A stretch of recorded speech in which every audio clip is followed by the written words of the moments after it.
So if you saw the last video on checking whether the head gasket is bad on this with a test fluid, it shows that I don't have a head gasket leak. So what could be the culprit in getting the occasional white smoke coming out of the exhaust? Well, let me show you what I found. I didn't even have to take anything apart. If you go in on the driver's side, I'm going to use a flashlight to help point it out. You see that back there where the flashlight's on it? See all that oil gooped up on top onto that hose? That is actually connected to the valve cover, which is underneath that coil pack. So that's the PCV valve, and it's no good because there's all kinds of oil coming out there. It's just supposed to get the combustion gases or exhaust gases out through there, and it's got oil coming up through it. The PCV valve is a one-way valve attached to the crankcase that holds motor oil and produces gases when your engine burns fuel. Its main job is to control emissions and reroute any gas produced by the crankcase back into the engine's combustion chambers. PCV valve is generally just a little part. You plug it in and you get a hose on the other side. Pretty simple repair. What GM did for basically the 99 to 06 models, and I don't know if it's inclusive of all those years, is they built it into the driver's side valve cover. So it's not simply just a matter of replacing the PCV valve, you got to replace the whole valve cover. I'm going to have to look, see if I need to get OEM or if aftermarket will be good enough, because supposedly GM redesigned this so that there's better flow where the oil returns where it's supposed to, gases escape where it needs to go. So looks like that's what I got to do to take care of this. But lucky enough for me, it's a simple job. Even you can do it if you've got no mechanical experience at all.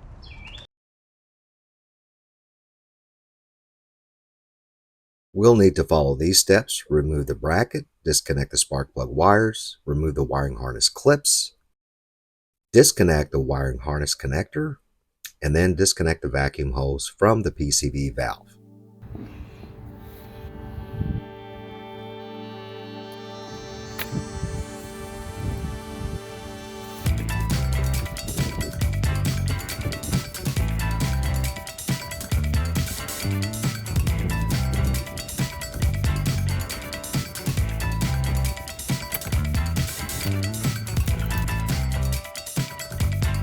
Notice when I take the vacuum hose off, look at all that oil inside.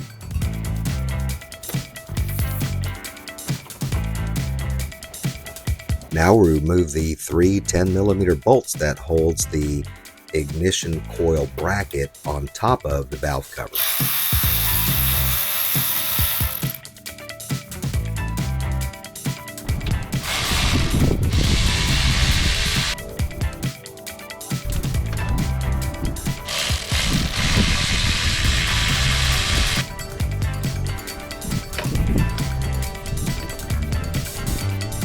And we removed that entire bracket with all the ignition coils, also connected out as one piece. Now to remove the four 8mm bolts.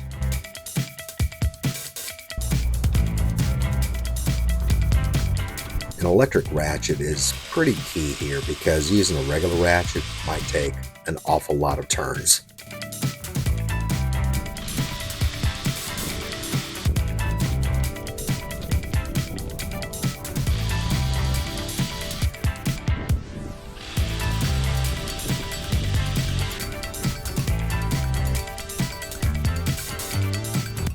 Now is the magic of trying to remove that valve cover, and what I need to do is basically flip it over and wind its way past all the various wiring harnesses, ground strap, all those different kinds of things. And there it is.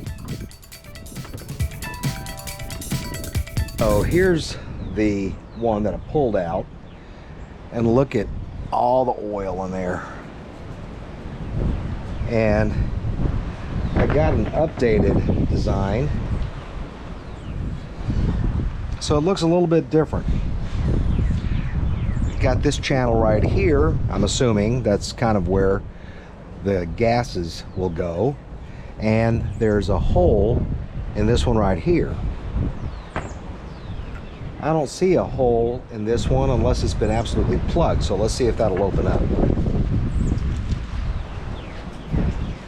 Oh yeah. There was a hole and it was completely clogged up. I guess I could clean this and reuse it, but I got that one for around 50 bucks on Amazon. It actually came with new bolts, which I don't have on here yet. New gasket, and it's also got some RTV gasket maker. So I'm gonna put this all together. There are the new bolts for the new valve cover. And there's the RTV high temp silicone gasket maker. And look at that. It's like everything's in Chinese. But luckily for me, I got a picture.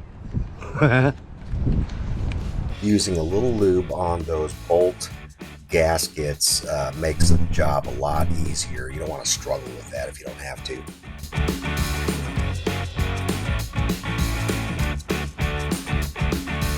You see, I try to push it through, but actually pulling the bolt through from the underside is a lot more effective. It's easier and it's quicker.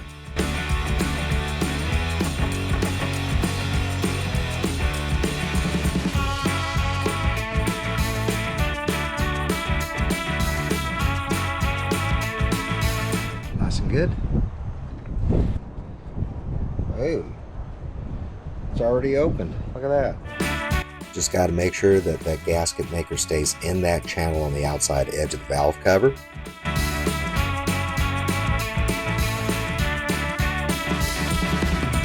And then placing the gasket inside that channel. Just have to line it up and make sure that it's flush against every part of the inside channel.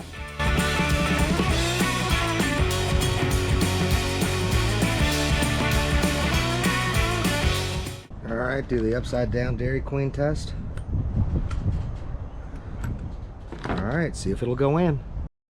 So it's important to note when I put it in, I gotta put it in like this because the PCV valve is right here and that hose goes in there. I really like the way I got it at, so cross my fingers, hopefully this works.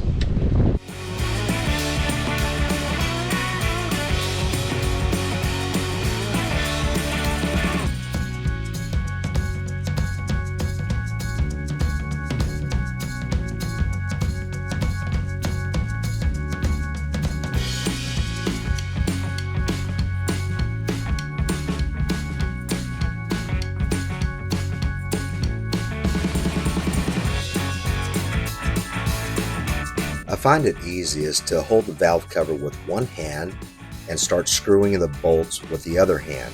So make sure the valve cover stays seated when tightening all the bolts.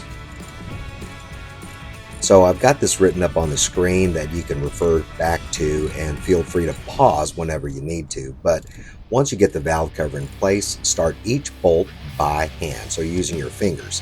Now, if you don't have enough strength in your fingers, you can use the socket and extension for a little bit more leverage. But tighten each bolt evenly across the valve cover. This will prevent the valve cover from bending because it is aluminum, you know. And once you've tightened the bolts, again, evenly across the valve cover, tighten the bolts with a ratchet until a little more than snug. Then give it a quarter turn more. Now, if you have a torque wrench, you can tighten each bolt to 106 inch-pounds or 8 foot-pounds.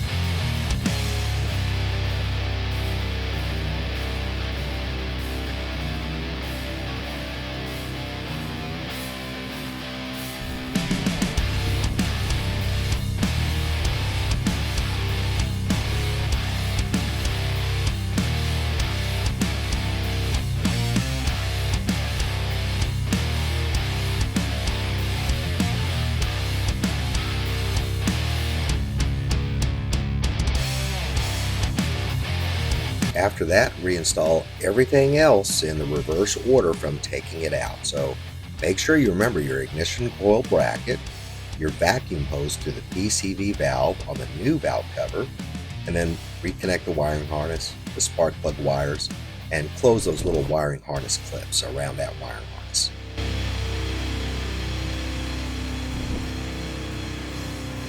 Well, let's fire it up, see what happens. That little puff of smoke is nowhere near the amount of smoke from before the repair. I think someone's been in there before because they took the valve cover off, cleaned it up. It doesn't look like it was the updated one. So I'm going to take it on a little bitty test drive. You can tell Sue's got 192,069 miles on it, so not too bad. Let's see how she does. Oh, that check engine light for knock sensors. If I look out the side view mirror, that's usually where I see the white smoke, is in that mirror. I don't see nothing coming out the rear. By the way, is it just me, or is your truck quiet too? I mean, this has got the 5.3 in it, and it's so quiet. I almost think that it's like an EV. It's not though. That was a relatively simple job, and apparently it solved my issue, at least for today. So we'll see if it comes back. If you're interested in the valve cover that I got, I will put the Amazon link in the description box below. But if this is the content you enjoyed, please let me know by either liking or commenting, and certainly subscribing. So until next time, see ya.